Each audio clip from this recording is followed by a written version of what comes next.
జమ్మూ కాశ్మీర్లో ఉగ్రమూకల కోసం వేట కొనసాగుతుంది. సౌత్ కాశ్మీర్లోని పుల్వామా, అవంతిపురాలో మరో ఎన్కౌంటర్ జరుగుతుంది. ఈ ఎన్కౌంటర్లో ఒక జైషే ఉగ్రవాది హతమయ్యాడు. మరో ఉగ్రవాది కోసం సెర్చ్ ఆపరేషన్ కొనసాగిస్తున్నారు.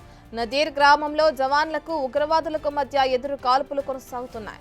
మొన్న జరిగిన ఎదురు కాల్పుల్లో 3 లష్కర్-ఏ-తోయిబా ఉగ్రవాదులు హతమయ్యారు.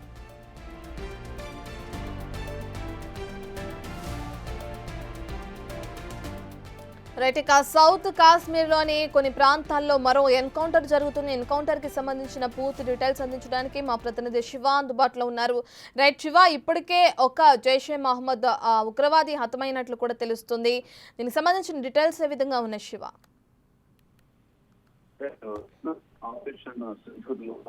ఉగ్రవాదుల సంబంధించి మొత్తం జమ్మూ కాశ్మీర్ వ్యాప్తంగా కూడా అటవీ ప్రాంతాల్లో ఇటు కొండ ప్రాంతాల్లోనూ సెర్చ్ ఆపరేషన్ కొనసాగుతుంది. దానిలో భాగంగా నదీర్ గ్రామంలో వస్తువుల కోసం వేట కొనసాగుతున్న నేపథ్యంలో ఇటు జైషే మహమ్మద్ సంబంధించిన ఒక ఉగ్రవాది హతమైనట్టుగా తెలుస్తుంది. ఇటీవల మొన్న 3 లష్కర్-ఏ-తోయిబా ఉగ్రవాదులు హతమయ్యారు. ఏదైతే జమ్మూ కాశ్మీర్ లోని షోఫియా అడవుల్లో ఈ ఉగ్రవాదుల కోసం వేట కొనసాగిస్తున్న నేపథ్యంలో అక్కడ ఉగ్రవాదులు భారత భద్రతా బలగాలకు ఎదురైన నేపథ్యంలో వారిని పట్టుకునే క్రమంలో వారు కాల్పులు జరిపినప్పుడు ప్రతిగా భారత భద్రతా బలగాలు కూడా కాల్పులు జరిపాయి. కాల్పులో 3 ఉగ్రవాదులు హతమయ్యారు. వారి దగ్గర నుంచి భారీగా ఆయుధాలు స్వాధీనం చేసుకున్న పరిస్థితులు కనిపిస్తా ఉంది.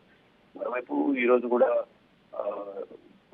ఈ జమ్మూ కాశ్మీర్ లో మరో ఎన్కౌంటర్ చేస్తుంది. 48 గంటల్లో 2 ఎన్కౌంటర్ గా కూడా దీన్ని చెప్పుకోవచ్చు. కోసం ఈ వేట కొనసాగుతుంది. ఉగ్రవాది కోసం గాలి చర్యలు చేపడుతున్నారు. మొత్తం